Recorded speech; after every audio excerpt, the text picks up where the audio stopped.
I'm using here a webcam with an extension cable, and I'll explain the settings that you need to do and the tricks, because at first you may not get an image.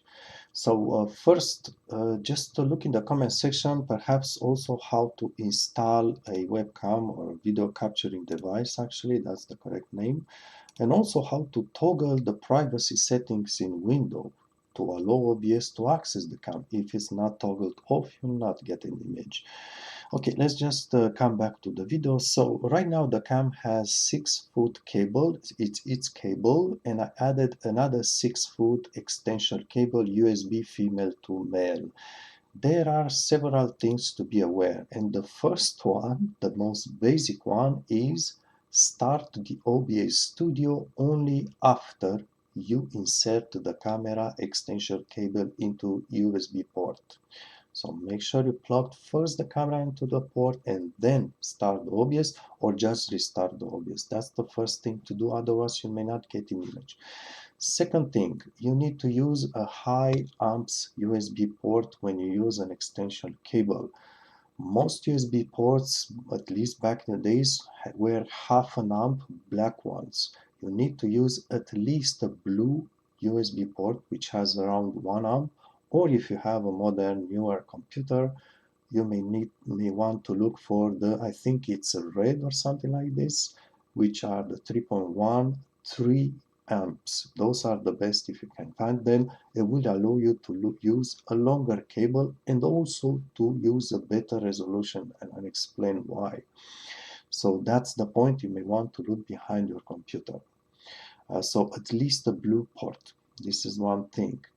Then when you put the cable that you need, the length of the cable that you need, if you still don't get an image, you may want to go and lower the resolution of the camera. Only of the camera, not the video output resolution for OBS. So for the camera, what you need to do is select your video capture device, make sure it's turned on, right? Don't forget this, and then select the well, and then here you go to switch from default to custom. And when you are going to switch to custom, you are going to see the resolution numbers, and it's up to you. Start maybe at the bottom and climb until you no longer get an image, and then just step 1 resolution low, or you may start at the higher resolution and lower it until you get an image, and that's going to be the highest possible resolution to get an image, to have an image for your length of cable and for the USB power, USB port power that you have the highest on your computer. So those are all the things, but also don't forget, maybe you are not well aware on OBS, don't forget to just manage the displays that you have. Right now I have 2 displays. I'm capturing 2 different sources, if you want, at the same time. So be careful. Let's say you have a display capture and then you have a webcam capture. Look what happens if I turn the webcam capture. We just turn it off. Now what happens is, let me see if I turn it on. No, if I go this way, let's see what's going to happen. Yeah, what's happening is sometimes the camera display image may be hidden behind the screen capture, if you want input.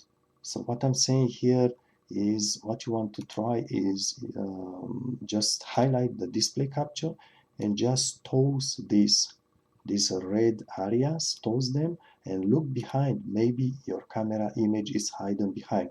You can tell now what's happening. My camera input, it's overlapping the display one. I no longer see the display, but on your computer you may have the opposite.